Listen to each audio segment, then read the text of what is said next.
What's up? It's your boy Zach coming at you with another episode of 321 Presents. Along with me, of course, I have our hockey hero, Nick. Howdy, howdy. And the month of February, at least the end here, has been so good to us.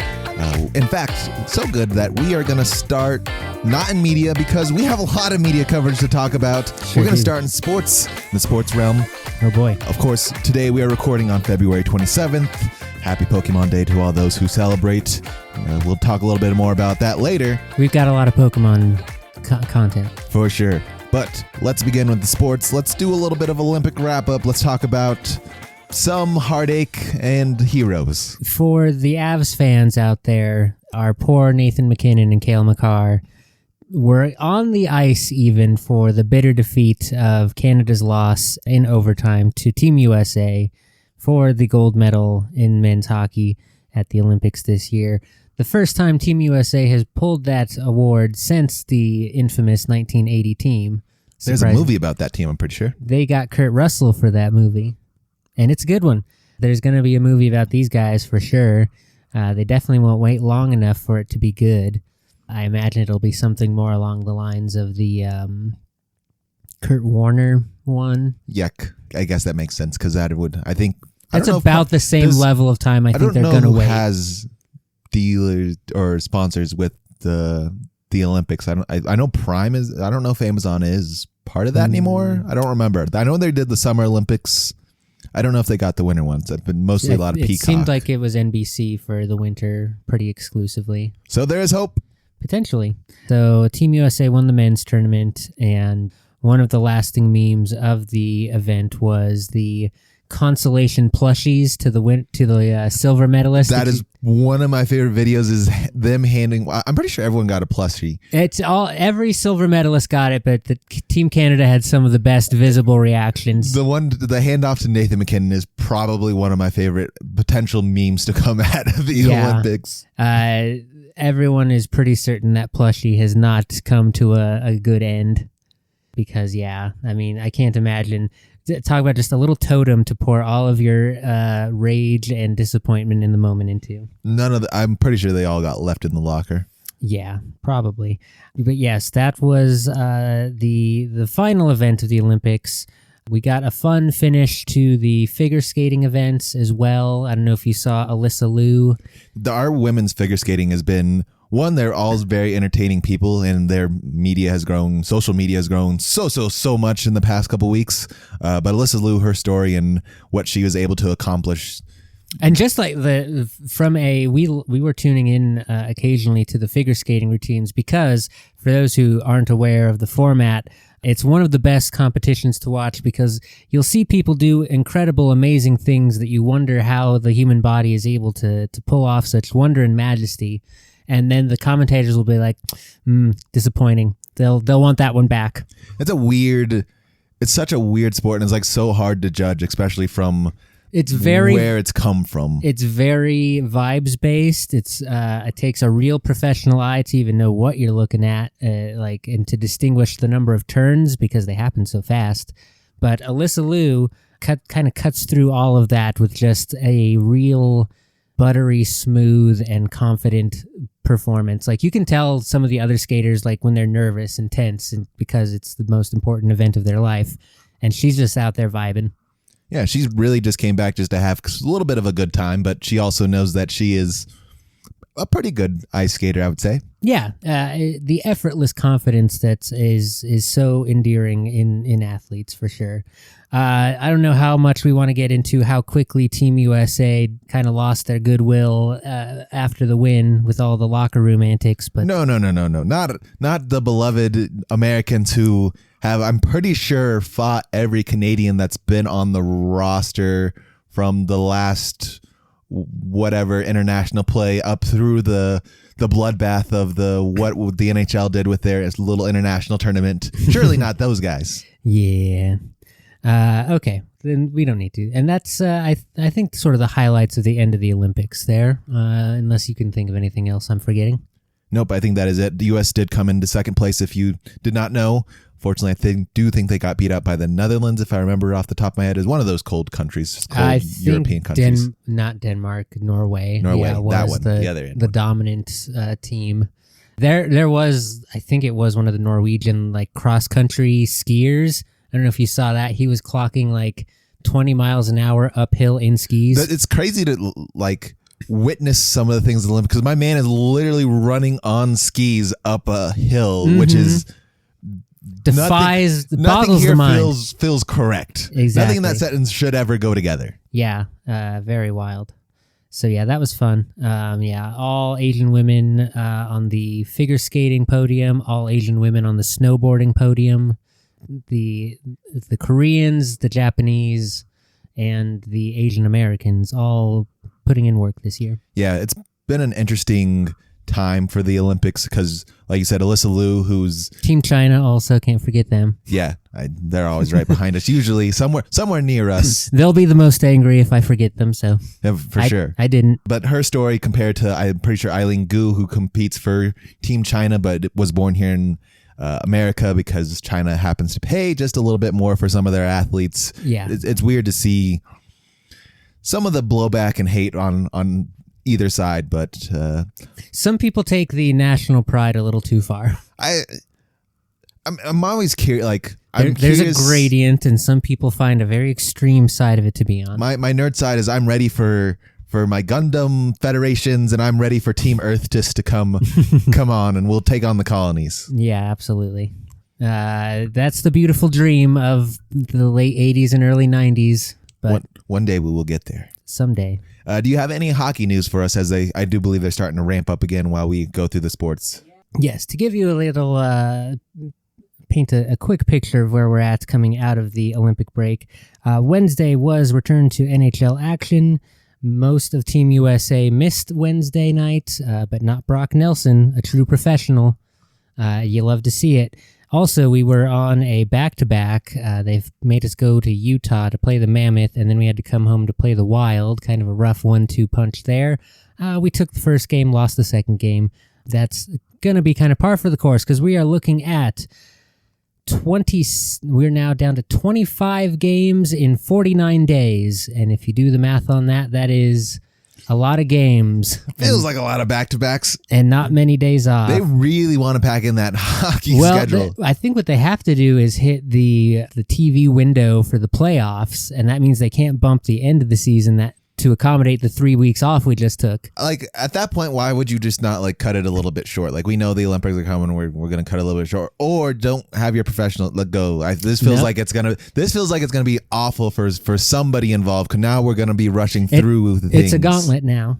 You just need to stay healthy at least for that back half. The front half is time to figure it out and rest and load management. I know no one likes that word, but it's time for that. Oh yeah, no, that's 100% why. Like, it's very nice that the Avs had such a good buffer in the standings because there's no way we keep the huge lead that we've developed in the first half of the season. Minnesota obviously just took a 4-point game against us. Dallas is right there, I think, in the number 2 spot still. And basically everyone else is coming out of the middle of the pack hungry. So it's going to be a slog. We are also, as of recording today, 1 week away from the trade deadline, and the Avs front office wasted no time out of the roster freeze from the Olympics. And as we have foreseen in the tea leaves, Sam Girard Put the Avs flag at half staff. Is a victim of the business side of things. Forever a Stanley Cup champion with us, but him and a second-round pick went out to Boston so that we could grab Brett Kulak. Now, Brett Kulak probably not going to contribute as strongly offensively, but we don't really need that. We've got plenty of guys on defense who can contribute offensively. What Brett Kulak is 3 to 4 inches taller and about 30 pounds heavier. I mean, to be fair, that's not hard to do with. Unfortunately, Sam is a little guy. Sammy G is one of the tinier guys of the little guys in the league. And so Brett Kulak is a little bit bigger and has been a stalwart of the Edmonton Oilers defensive back end for their last 2 postseason runs. They had to get rid of him in a salary dump, which is why he was in Boston. And then Boston now has the room to take Sammy G's $5 million. We are only paying $2.5 for Brett Kulak, meaning we have somewhere in the neighborhood of $8 to $9 million for this last week of the market. And that's just about enough to pinch together for a Nazem Kadri. Time for a Nico. Oh, the other guy. What were you going to say? Time for a rant. Oh, no. Miko signed at like 12 something. We've got to get rid of some more guys. It's fine. No, this is a pretty good collection of guys. And the other thing, well, the playoff return that we can cross our fingers for will hopefully be Logan O'Connor, who is now 3 months behind schedule on what was originally going to be an ahead of schedule return from his hip surgery. But apparently recovery has not been going well this year. Yeah, I for sure rest him for that back half because he is for sure a heart and energy guy that we desperately need, especially in this hurry up of a back end season. Yeah, for sure. So definitely look for LOC, if not the back end here, at least for come playoff time. He will probably bump someone out of a roster spot if he can skate. And then we have a nice big chunk of money freed up, and we'll keep an eye posted. We'll have an update next week on whether we made any big swings or not. We like it. Indeed. In the world of basketball, we just kind of coming back from All-Star break. The Nuggets have been a very confusing team to watch and follow. We've won some games that we should have won. We've lost some games we shouldn't have lost. Set that record the other night against, who was that, Sacramento? The Portland, where we just absolutely blasted them. 150 something. Portland's, I feel kind of bad for them. They don't have a coach. The coach got taken by the FBI. They don't have a star over there. Dame Lillard participated in the 3-point contest, but isn't quite back yet. Yeah, it's rough out there. So that's kind of the world of the Denver Nuggets. So it's a little bit of a wild ride. Right now, we are taking on the Thunder as we record this podcast here. Since the break, we've dropped against the Clippers in a game we shouldn't have lost. Came back the next day, smacked the Trailblazers, lost to the Warriors, who had nobody on their team, which was a little sad, and then somehow ended up beating Boston, who is one of the better teams in the East. So all over the place. Yeah, that's kind of wild. Still getting the weird kind of mix and match roster. A little bit. Like I'm curious to see if Jamal's playing tonight. I haven't really checked. I didn't really pay attention to the starting lineup. He went out sick against Boston. We're still missing Aaron Gordon. We're still missing P. Watt. So some key players on the horizon. It's still not quite the ideal like A configuration. No, we haven't had we've had our ideal configuration in a few times earlier this season, but it's been a very long time. Like in the NBA, we have the number 1 and number 2 lineups. Number 1 is our full starting lineup with P. Watt, and then our top 4 people in P. Watt, including Cam, and then our full starting lineup with Christian Braun as that 2. Oddly enough. What do you know? Yep. But in standings wise, the Nuggets unfortunately did slide down to 4 now. The Rockets are just a half game ahead of us. Winning against Thunder would be pretty cool, and I think would launch us back into that 3 spot, but who knows? The wild, wild west of basketball is... Yeah, I hear Wemby has decided to stop losing games now. He is a little bit of a problem. You see, he's 7'4". He can dribble, and he can shoot a shot that no one can really block. Nope. So I don't know what to do. The one way they have figured out how to stop him is our friends up in the North, namely Detroit, have figured out that they are going to go back to their old 90 Detroit ways, and we're going to play bully ball, and they just physically the hell out of him, just beat him up. Sure. He did not enjoy that very much, and it did not go very well for him because he is still a little bit of a slender man. Yes, and he does not quite have the bulk behind the big frame. Yeah, his frame is not quite there yet, and the Pistons team's frame is they're there for a backyard brawl, and if you're not ready, you're going to get the licks. That is unfortunately the most effective counter to high skill play, is to get as physical as possible with them. A little gross the game up and be physical with it. Sometimes the NBA allows it, sometimes they don't. A little up to the discretion of our ever consistent refs across the leagues. I mean, it's pretty much par for the course when we hit playoffs anyway, so. Yeah, it'll be interesting to see how they do in actual playoff time and see what the calls look like. Because once everyone starts to play Detroit style defense, I think it's going to be a little bit tougher on our poor Wemby. Yeah, for sure. Before we wrap up the sports, of course, the Unrivaled is finishing up their season / just finished up their season today. We had the standings, I think, earlier this week. There was no real shocks or surprises. Phantom take the number 1 spot, Mist in the 2, Laces in the 3, Breeze in the 4, Roses the 5, and the Vinyl to line everything out. Lunar Owls did not make it. The Hive did not make it. Lunar Owls, of course, being the best team last year. Seeing them fall out and not having Nafisa. R.I.P. A little bit of a problem because she's probably the first or second best player in the world, depending on who you are and what your opinions are. Hive are a brand new team, and they did not get quite the same treatment as the Breeze did, sitting in their 4th spot with their roster makeup. That Breeze, that's the Young Guns team, and they are having just a good time, and they're just enjoying life over there. The Phantom, for sure, the most improved team. I'm pretty sure the worst team last year to the number 1 spot this year. Yeah, complete sort of flip flop of our 1 and now 8, what was 6 last year spot. Yeah, unfortunately, the Lunar Hours did finish 7, so they're not even the best at being the worst. Oh boy. Yeah, they're actually tied, but same as same. In the Unrivaled League, you're gonna say, Zach, what are the matchups for our playoffs? I can't tell you because they do the fun thing. Number 1 slot gets to pick first who they play against. Number 2 gets to select after, and then the 3 gets whoever's left. Your middle 2 teams are kind of already, and whoever's left gets to play each other because one could play 3, one could play 2, I'm pretty sure. Yeah, really up to them. That is a fun mechanic to reward high seeding. I think potentially is a way to solve some of the tanking and wanting to lose issues that we've seen, because there's been some struggles, at least in the college level of teams, or not even college, and I think it was an Olympic sport where teams were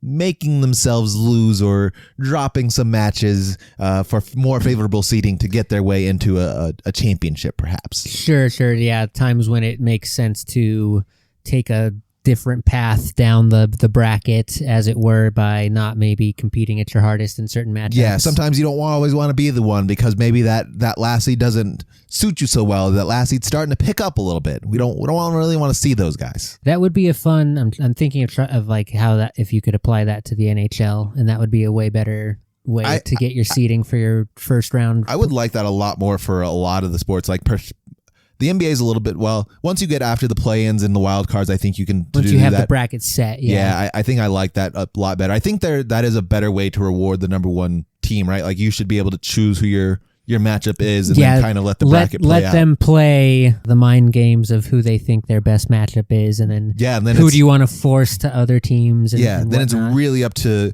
you to choose your own destiny. You can't blame you're playing whoever is on the back half here, who just snuck into the playoffs and is the hottest team in the world right now. Yeah, for sure. That would allow 1 seed, if you're not getting a bye or something. That is a very, I feel like, kind of equally balanced sort of benefit. Yeah, for sure. Yeah. A lot of it's fun to see what these newer women's sports have come up with. I like the PWHL plus 3, plus 1, plus 2. For the standings, for their overtime stuff. I like this, being able to pick who you choose. Some more things we need to mix into our old man sports. For sure. There's also a good mechanic they use for like trying to make teams that are out of the playoffs. I'm trying, which league was that you like, for wins after the trade deadline, you get points towards like the higher draft picks or something. Or is it cap space? I don't know. It's related news to the Unrivaled League finishing up, though, is I just saw a little article earlier today about the WNBA put out a little memo that if they don't have a handshake agreement in place by March 10th, it will affect the schedule for the upcoming season. Yeah, so we've kind of talked about it, alluded to it a little bit. We're still a little bit ways away from the WNBA season, which I think is supposed to kick off in May, so around NBA playoff, hockey playoff season. But you're going to want to do your draft and everything come April. And yeah, so you have the draft, right? But then we also forgetting we added 2 new teams into this. Oh, yeah. And not 1 or 2 or 3 or 4 or 5 or 6 or 7, but damn near the whole entire league sign their contracts such that they all become free agents with this new CBA. Yeah, and that is mightily inconvenient. Oh yeah, it will be an absolute wild roster set whenever the WNBA plays again, whether that be on time or not. I think it seems they are. It's not looking at the actual numbers like we're looking at, like there's not a big difference between like 15 and 25, but when it comes to business, that is a large Grand Canyon of a ways away, especially when we're talking about profit sharing and points and things like that. And I mean, the players are going to be perfectly happy to watch deadlines come and go if they're not getting the offer that they think. There's really no incentive for them because why? Because they're all... One, they've become big enough that they have social media deals and all their brand sponsorships, and they can go play in other leagues that pay them equal, if not better, for their time and service and make more money than they would ever imagine in the WNBA. The only thing the WNBA offers is, one, it's one of the probably the better structured like 5-on-5 leagues, and it's associated with a well-known entity of the NBA. The idea is that it's supposed to be the biggest platform, but that's kind of not true anymore. It is the biggest platform. It's definitely got more competition than ever. It's not the most rewarding platform either, which is a little confusing. You give up a lot of benefits to get on the big stage. Yeah, and don't need to do that anymore. One other sport note, I lied last week when I said we still had so much time before they start playing baseball again. They were starting spring training that day. I told you. And the... Did you see? I'll let you go first. And then I was just the big new innovation we get to watch in spring training is the ABS automatic balls and strikes system is in effect. Oh my God, it's gonna make it's gonna be so much pain. It's pretty funny. So it's a little double tap on the top of the head to indicate that you want to challenge a call, and both catcher, pitcher, and hitter can all call for challenges. I think a team has 3 through a game. It's not enough. And you got to be pretty picky with them. It's not enough. That's not. But I think you pocket it if you're correct. Like if you win, it doesn't count against your. Okay, so it's like an NFL challenge where you get some free ones, and if you're right, you get them back. I think. Okay. We'll see how it works in play, because one ump had a rough day. There was one game I saw where they called the catcher stood up, called for the challenge, like, that ball is right down the middle. Yeah, there have been some dumb ones too. It's very funny to see that everyone's strike zones have been way off this entire time. There's also I saw an interesting discussion about how this is now the 4th strike zone in the game, because there's like the strike zone as it's written in the rules, the strike zone as it's actually applied by the umpires, the strike zone. That one's got to get away. That one makes no sense. The strike zone that is visualized by the box on the TV, because that's done mathematically based off height, and like it's like a percentages thing, which is not necessarily where your stance actually makes your strike zone. And then this new one, which is how they're doing the ABS system, because by rule it should be a cube over the entire plate that is the strike zone, but the ABS system treats it as a single plane over the middle of the plate. So there are some edge cases that may or may not trigger the system correctly. That will be a good time. In my personal opinion, and once again, I am not your baseball purist or lover on this podcast. I brought someone else for that. Yep. For me, I just want to get rid of the umps calling balls and strikes. We have enough technology now today that we don't need them to. We can have the robot pipe it in his ear. You can have a little Bluetooth or whatever. He should just be there to call whether they're safe or out or whatever it is. And really, we could probably have robots do that. But I'm all for keeping people employed. But yeah, it's very interesting, because I think it's not going to take very long for this system where it's like, okay, in close instances, we can definitely just tell whether or not you were right or wrong pretty easily here. So why are we bothering to take any wrong calls anymore? I would agree up to a point. I think there are some things in sports that are like, I like having it up to the interpretation of the official. I can't imagine a sport where it's always all so tickety-tackety. That'd be hard to watch. Because there are definitely some instances like that in hockey now where like you're looking at millimeter differences on the blue line and stuff if guys were offside, and it's like, Okay, but the goal didn't happen for like another 45 seconds. So did that really affect it? Is that really a good reason to call off the goal? Yeah, the one I had in my head is like holding in football like happens every single play. But if we're calling it every single play, like we're just marching backwards down the field. Indeed. But yeah, so that'll be the fun new innovation this year in baseball. Also, unfortunately, I like the spring training hats that they've come up with this year. They have little embroidered cacti on the little team logos. Tempting. One day, we are in a brand new era of the Rockies. We have not Dick, but his son, Little Monfort. Yeah, I don't remember it off the top I can't remember his name either. He's the son Monfort. Monfort's son. Junior. Yeah. He's running the organization. He's given us it's not hope because he knows we're also doomed, but there's something along the horizon once we get off this, once we escape Azkaban. We're hoping for like just a breath of fresh air now to kind of clear the musty stink of defeat off of the franchise for a little bit. Even if we don't get the sweet taste of victory for a while, let's air out the nasty, worst team in the entire game. Like we need to take the moldy thing, throw it out in the sunlight. It's like, Yeah, let it disinfect us for a little bit. Yeah, we need that in our life. My last sports note this week, the Denver Summit, the women's soccer team, debuted their kits.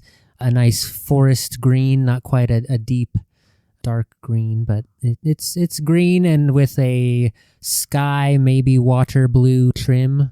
I'm not a big fan of green. I'm a Colorado State graduate, but I'm not a big fan of green. It's not my favorite color. Unfortunate for you considering your surroundings. Yeah, indeed. And they are kicking off their home debut. I think their season already started, but their first home game is going to be at Mile High in Power to kick off the welcome to. And then they're going to be playing at Dick's Sporting Goods Park because their custom site is not done yet. No, because they haven't. No one's agreed to anything from what I saw. It should have been started nowish. It took them a long. I think they're under construction now. Yeah, they are way behind schedule. No one had agreed to anything. Like this is dumb, and there's like, but it's not. Yeah. Like, why do you need another stadium? Just go play at Dick's. But it's like they wanted we want our own. The women's ecosystem can support its own. Yeah, we want our own infrastructure. Absolutely. Indeed. Let's move over to all that media news that we were talking about at the top of the podcast. So much good news stuff, especially this week as we kind of head out of February, into March. Where do you even want to begin in our media stratosphere? I mean, I have a lot to say about the new Gorillaz album, and we've got a fair bit of movie and TV stuff as well. Indeed. We can start with the Gorillaz album because I did take it in the full album earlier today. Very good. It is not for me. That's fair. It is. I would say this has probably bumped into my top 3 Gorillaz albums. This one. I would say it's interesting. It's Demon Days, Plastic Beach, and I think this one comes in at number 3 now. Ooh, I liked the last one a lot. The last one is one Cracker Island is pretty solid, but it's short. That's my kind of biggest knock against this one. Isn't super long though either. It's like a 20-minute difference. It feels the same length. The new one is like an hour, about 57, not including the bonus tracks from the deluxe edition. Cracker Island is coming in at a quick and breezy 37. And I know this because after I listened to The Mountain last night upon release, and then once again this morning, I had a lot of playlist time at work.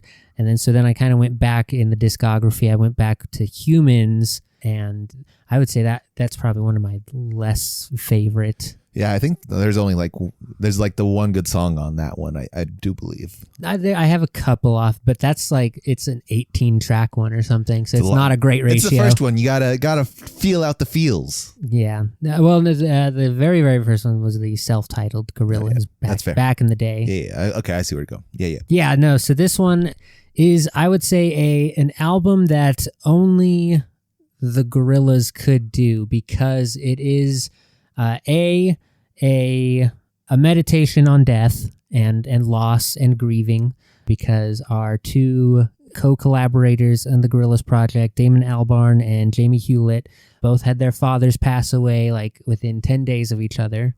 And so they said, we will go to India. They'd been once before, and like, okay, now we have to go to India and it kind of colors the entirety of this very Southeast Asian inspired album.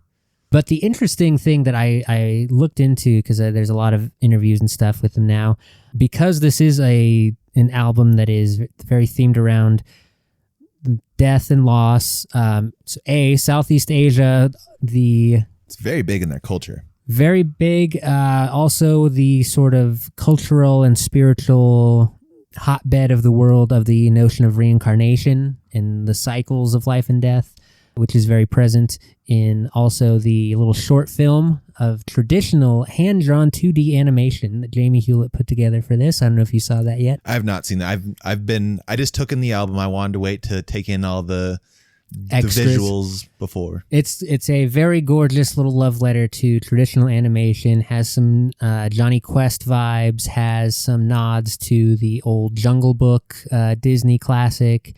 The other very interesting and this is one of the reasons I say it can only be done by the Gorillaz and could only be done 25 years into their history.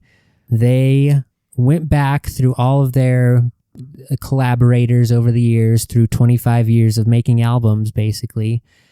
Many of those people have passed on since they recorded those albums, and they had a bunch of unused takes and stuff. So this album literally contains the voices of the dead mixed in with new musicians layering onto that. Musicians who previously collaborated, also pairing up once again through the afterlife.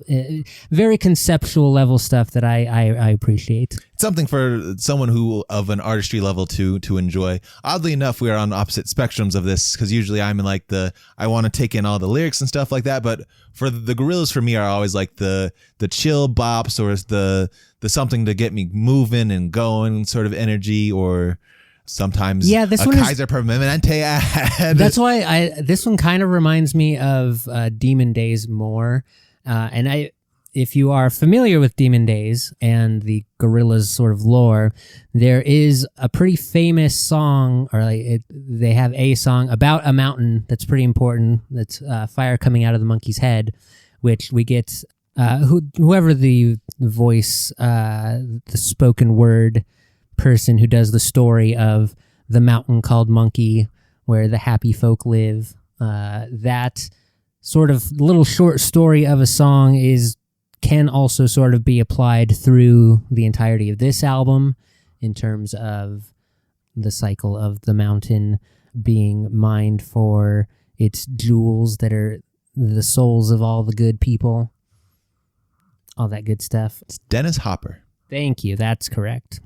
And yeah, we get a little hint of him again in the mountain intro. Which we know he's gone. So yeah, it all very pulls back, and I would say Demon Days is equally sort of more of a soundscape vibes around a theme, but on Demon Days it was more of like a urban critique of culture in sort of England and America at the time, versus this one is much more of, like we said, that very Southeast Asian flavored meditation on death. But with the same level of collaboration, and we get some Arabic, we get some Hindu, we get some Yoruba, I believe was one of the languages included on this one. But very, very culturally diverse. Absolutely. There's one of the tracks that actually apparently was going to be on Plastic Beach, but got bumped off for a different one that I think is... Oh, because Yasin Bey, formerly known as Mos Def. Not allowed in America. Oh, interesting. Was collaborated on one of the tracks on Plastic Beach, and he apparently did this other one that was also supposed to make it, but his other one bumped him off. Fair enough. Yeah. So yeah, I have enjoyed it very much. I've given it now, I think, 3 or 4 full listen throughs. I've just done the one. I'll go. In the next few days, I'll go back and revisit it and try to give it another fair review. I mean, and everyone has different taste in their Gorillaz. For sure. I somehow knew coming here to sit on these chairs, I knew our opinions are going to be different, because I felt like this is feels like something that you may enjoy. Oh yeah, I'm loving it. I'm probably gonna go see if I can hunt down one of the art book thingy because he put out a bunch of very good illustrations to go with this one in the same vibe as the short film. Highly recommend checking it out if you are into any of those notions. Did you see that Paramount came back? They did. Well, kind of. Paramount and who I forget who they're partnered with.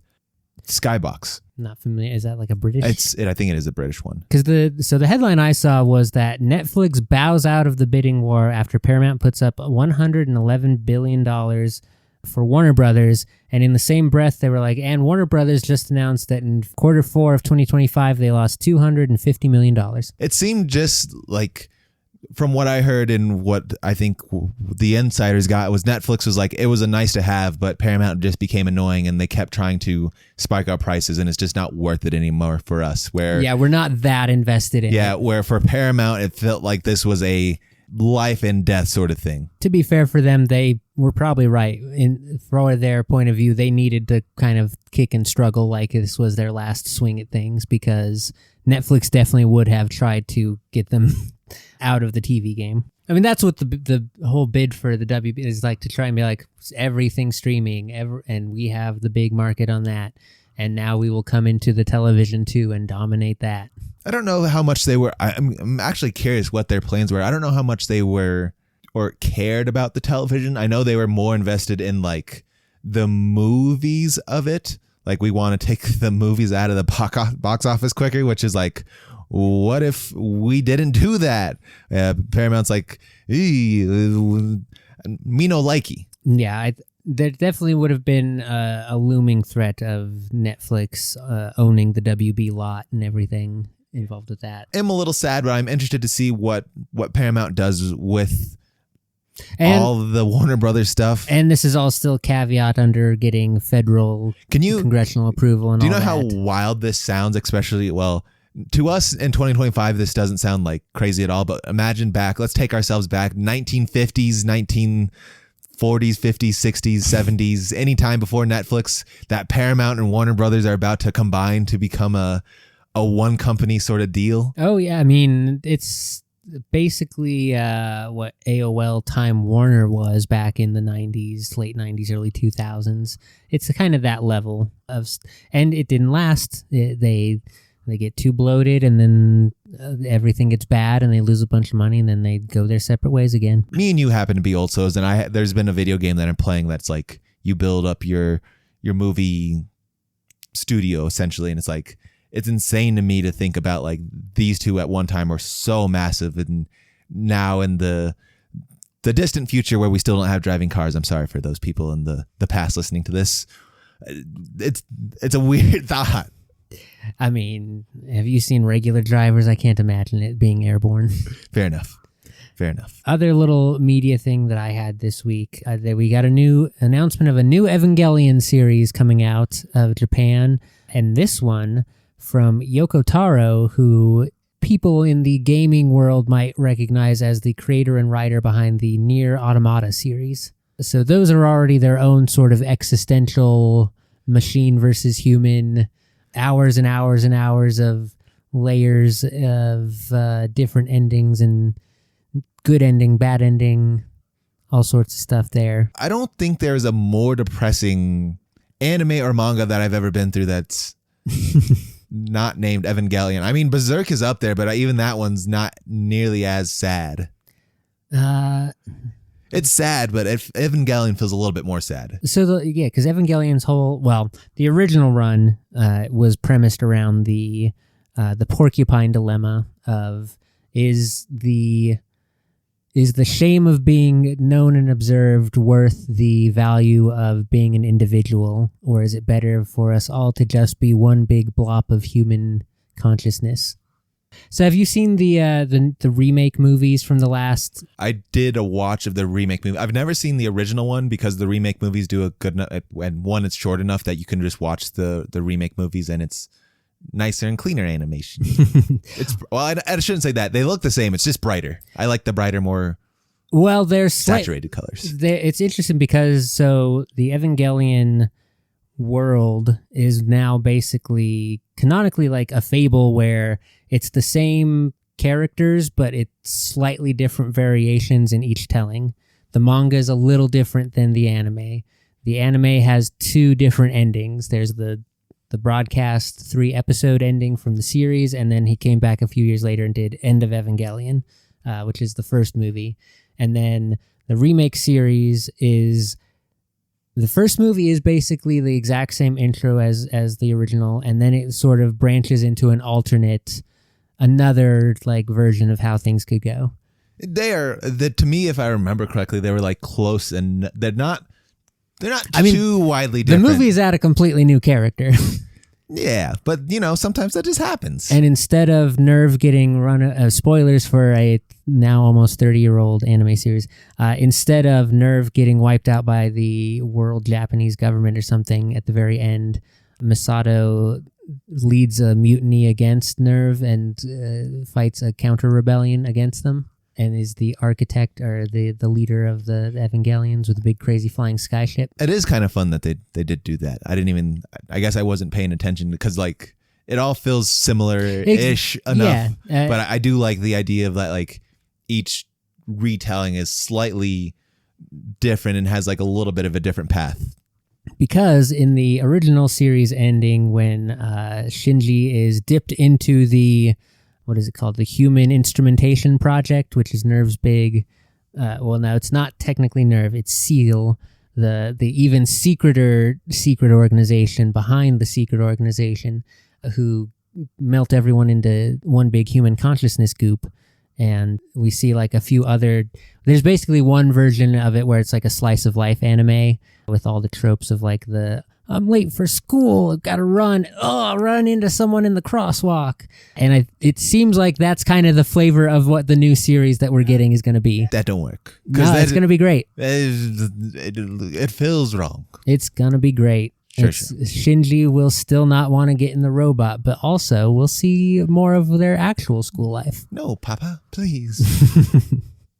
I'm looking forward to that. But also, Yoko Taro is a little insane if you're not aware. There's a character from the Nier series who, kind of similar to the Moon Man head from Outer Worlds, is just a big circular thing with like the small round eyes and a big kind of creepy smile. And he wears that helmet for TV appearances and stuff. Does all his interviews through it. Hey, whatever makes him feel comfortable. It's pretty great. All about comfort.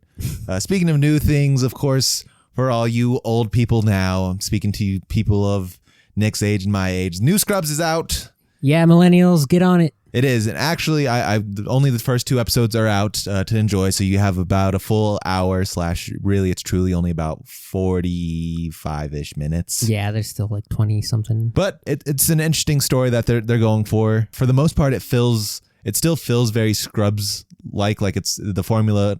Luckily enough for Bill Lawrence and Zach Braff and Donald Faison and all enough and everyone else involved in the cast, easy enough to sort of recreate and get the same-ish tone back. Yeah, I mean, the actors as a group were together for 9 years on that run originally, and it's everyone basically back together. I watched it, so I haven't seen the actual show itself, but I watched a very interesting featurette from Architecture Digest about the Soundset warehouse in Vancouver that they have rebuilt at exact 1-to-1 scale. The entire hospital. They were talking about how the first time they went through and did this show, they just found an abandoned hospital to do it in, which sounds a little creepy. But I learned a lot of details about that. Floors 1, 2, and 4 were for shooting, and floor 3 was for makeup and wardrobe. Yeah, but they did go back and they had to recreate the hospital and their giant sound stage that they go to now to basically be what we know as Sacred Heart. There's a very interesting thing because the warehouse is a big box, and the way they fit all the sets in together, they couldn't connect the entrance set with like the ramp leading into the doors and the exterior shot of the building. They couldn't actually connect that to any of the other set pieces, so they have to create this optical illusion that's based off like this famous artwork where it comes out of the wall as like a cone so that you can walk around it and still get the perspective shift, but it's painted to look like it's the receding hallway leading back. Very cool little practical effect to get that to work. Do you have the time? Now's time, or you can wait for the season to be over. I think they're going to be doing well enough. I haven't looked at the official reviews for this one or the reception, but I assume it's all positive because like I said, I've watched it many times. It's one of the shows that I highly enjoy and hold pretty dearly to my heart. Yeah, I mean, I was going to ask if did it feel weird at all stepping back into the universe? No, it feels like this is how they should have done the first kind of attempt. redo of it. Like this feels better than the teaching sort of school that they try to go for. Nothing like that has its own sort of thing. It was kind of in that window of they didn't wait long enough. A little bit. This one feels good, and especially with like everyone knows how much people care about the show, and to have a lot of the original people still to be around for the most part and to take part in it at some level. May not be for the full series, just have a little cameo here and there. A lot of fan service. I think, yeah, they 100% knew that this was they were not going to try and alter the formula for the new audience or like today's audience. They are 100%, gunning for the nostalgia watch. Rotten Tomatoes has it as a 90 for the critics and 97 from the audience. So yeah, very high. I imagine it's us, the millennials, tuning in to give it those rave Who reviews. else is looking at Rotten Tomatoes? That's also true. Without getting too deep into Pokemon news, have you seen or are you excited for Pokopia coming out next week? All right, we're sitting back for this one. Oh boy. If you want to hear more of the Pokemon, if you want to get into the depth Pokemon news, there will be a different show called 20 for 26 that Nick does, and we're talking Gen 1 for the anniversary on 26 for 26. So this is brand new, brandy new Pokemon. Yeah, territory for the franchise. But do tune in for that for all the listeners. Indeed. I do not care about Pokopia, mostly because they gave me Gen 10. Okay. I don't care about anything. I just want to give me my new stuff. That's all good and well. What I've heard about Pokopia, I am not super interested in like Pokemon Animal Crossing. So that's what the original teaser was, is that it was going to be a lot more Animal Crossing style, like it's a little village. And then the newest teaser is like, oh no, this is full on Minecraft. Once you unlock like a level of established world, you're gonna kind of just burst off and be able to do whatever. Yeah, I'm interested to see. I'm gonna let that one bake a little bit, because not that they don't miss sometimes, especially on the games that are not like the sanctioned mainline series games. Yeah, that's for sure. I want to see what this is more about, because I'm very confused from what I've seen, at least from the trailers. This has a lot of different sort of Pokemon in it. You're building stuff. You're like farming things. Yep. People are getting invited to your island. I don't know what kind of game this is quite yet. Personally, it does feel like Minecraft, but I don't know what it is. Like, am I going out and exploring like Minecraft? Like, I have all my different biomes. It's a little bit of a mix of the two. You're kind of building your home base town, and because canonically you are a Ditto, so it's just an all Pokemon world. It's actually a brilliant, I think, gameplay design choice to remove the human element at all. It's like, no, you are one of the Pokemon. It's fine that you turn your arms into Scyther arms to cut the grass and whatever. It's fun because there is like the whole wide world of the Pokemon abilities. So yeah, they've just skinned all of the Minecrafting stuff to Pokemon. You go learn the skills from them, and it's great. I was gonna say, what these Pokemon be eating? But I guess you can go get berries and things that you can farm to get to ingredient. No. Did you not see what's his name? Chef Dente? It's Gradient, isn't it? Chef Dente the Gradient is cooking up. He's making curries. He's making fried chicken. It's actually one of the more convincing elements, as we've discussed, that they have a cooking element in there. Yeah, and it looks like they did a pretty good job on the cute little food avatar things. What if you don't get a cook? What if you just get a farm and you just give it to Gradient? I do think it is going to just be like an interface thing, and there is no mini game, and that is disappointing. So I'm not biting just yet as well, but I do think the rumblings I've seen, this does have the potential to kick off. Although I think there is also the potential for it to be like a Pokemon Snap or a Pokemon Unite, where it's like a certain fit, like it fits for a certain people who enjoy Pokemon but maybe don't want to go out there and do all the battles. You still get to play with all the cute little animals and not animals, but Pokemon, the little pocket monsters that you get to meet and greet and bring to your island and make friends with. You can invite them to live in your little Ditto house. How exciting. Just like the villagers. So yeah, it has all the elements to potentially pop off pretty big. Yeah, I think it's going to be a big hit. Out of all the news, the most interesting one is, how do you feel about your Game Boy Play radio thing that they offered for you old guys? That was an interesting one. The little handheld Game Boy is tempting, but the fact that it's 42 different little cartridges to plug and play is insane. It's like that thing, when I think I was a kid and maybe you were a kid, where it's like you had to pull out the little disc thing and pop the little disc in, and it's like one song per. Yeah, that was like a clip hits or something. Yeah, something like that. The other hilarious thing that they had to like specifically mention is it sounds exactly like the Game Boy audio. Yeah, which everyone knows and love. Recreated the tiny little tinny one stereo sound. There's definitely going to be some nostalgia heads who are into it.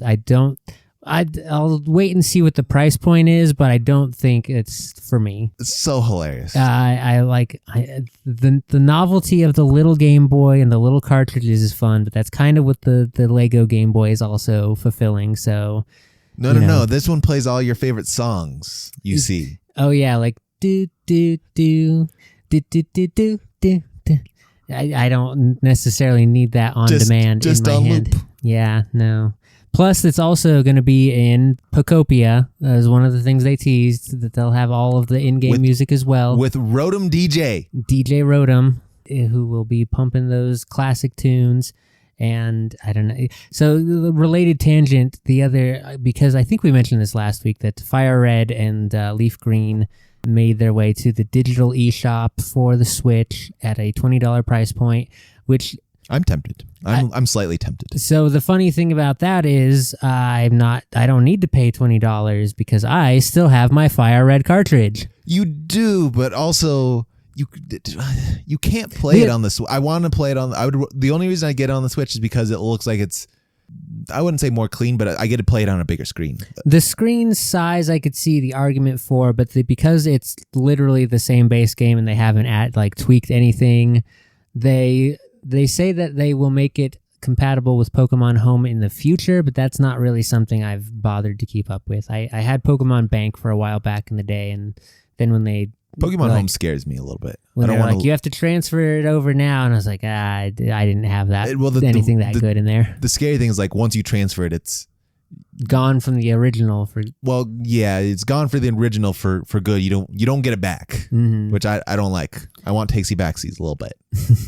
It would be nice if the Home was like a library and not just a way station. I'm okay with it. I'm glad the infrastructure is there, but I personally am not invested enough to take advantage of it. Yeah, for sure. And then the other one that came out to the eShop, or will be coming out later in March, I think, Pokemon XD Gale of Darkness, one of the absolute weirdest entries in the console line of Pokemon games. I don't know if you ever got your hands on that one. I did not, because that was a GameCube one. It was an early GameCube game that I rented from the Hollywood Video down the street from us back in the day. And let me tell you, was I surprised at how not like a regular Pokemon game it was. And did not get very deep into it. But even just the little trailer that they showed for it with the Dark Lugia snatching up a boat or something. It's wild. It does not look like anything else Pokemon has done since, or so. I caution the folks who are gonna go try that one out. It's weird. It's a wild ride. I would go for any of the other, Pokemon Coliseum, Pokemon Stadium. I was expecting a Coliseum. I was also expecting Coliseum. That one's like a banger Pokemon game for a lot of people. I think we've got Stadium 2, and it might just be Original Snap. there on the N64 emulator now. The one I was interested in that I've never seen before is the Masters EX, but I guess that's like a mobile game that I've never seen. Yeah, it's. I like the animation style of it, but yeah, it was an interesting premise because it's like going up against a lot of the trainers from the anime and their like signature partner Pokemon, but it is a slightly different battle mechanic than the traditional turn-based affair. I think there was a bit of a pay-to-win element to it as well in the original get-go. per usual for the mobile games. Yeah, basically. And if you're here, of course, if you're listening to the Pokemon segment, we got Gen 10, which is the big announcement that they waited the whole show for and even closed up, and you had made you wait a little bit longer. Yeah, you gotta make them wait till the very end for the good stuff. And the winds and the waves are coming in 27. Don't ask when, don't ask where. Just know it's coming in 27. Definitely 27. Now, I think they will get it by the end of the year. And I wouldn't expect anything earlier than November, holiday season. Yeah, usually they have something cooked up now that we could get it by sort of November-ish, but it's been a long time since they've released a main guy. This will be the biggest gap between generations. When 27 comes around, it will have been 5 years since Scarlet and Violet, which is wild. And unfortunately for those who are Switch-based, you will have to get a Switch 2, I do believe, to play this guy. It's looking... A Switch could never handle these water graphics except in Pokemon Snap, where it does do that. I'm interested to see what the gameplay looks like. This one is supposed to be very similar to Scarlet and Violet, where you have sort of the open world to go explore at your own risk. Very similar to the Arceus's games that they've also done that they've kind of stolen from... So same model, different place. We do have our 3 starters that all look adorable. I said after viewing it, these are probably the best 3 starters I've seen since Gen 5, if I had to take a guess where I could see myself playing with any of them. I haven't had that since then, probably. Is that black and white? That would have been Chimchar, Turtwig, and Piplup. Yeah, I think that was black and white. I think that is. I think there's a lot of parallels to the Sun and Moon generation here. Diamond and Pearl. Oh. It's hard to keep them straight. Yeah. Yeah. No, that was a good gen. Rowlet, Litten. Popplio was a little weak. I didn't like... The only one I'd ever run with was Litten because he looked cool and he's a cat. No, Rowlet was fine. Rowlet was great. He had an emo phase. He did, and I don't need that out of my teenage son. I need him to listen. It was the most middle Pokemon has ever been. Exactly. It was great. He's not as cute as my little kitten. Yes, I'm looking forward to it. Still, yeah, just the little teensiest peak, but it definitely looks like a big graphical engine upgrade overhaul. We're getting shadow effects in the overworld and clear visible water. Yeah, it's from what we did see, potentially maybe you can go a little underwater spelunking.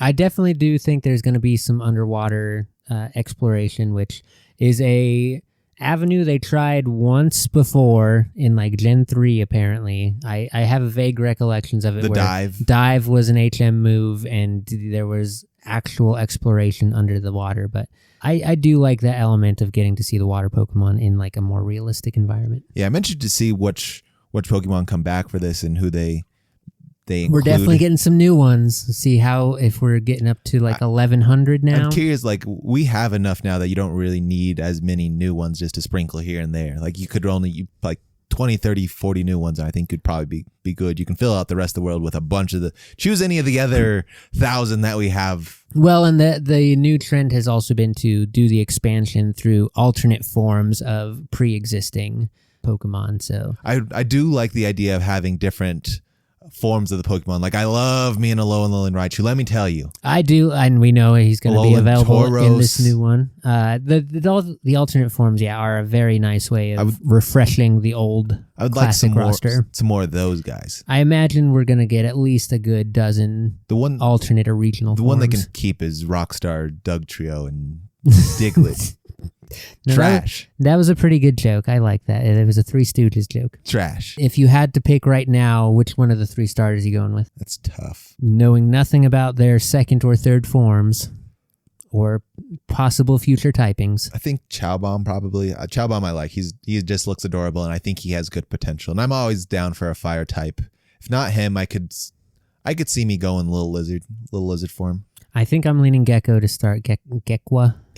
I don't mind I'm interested to see what they do with the chicken. I hope he just becomes a giant rooster. I'm so down for that. I am also that is one of the more bare bones bird designs that Pokemon is. It is just a ball with eyeballs, a beak, and legs. This is Burb.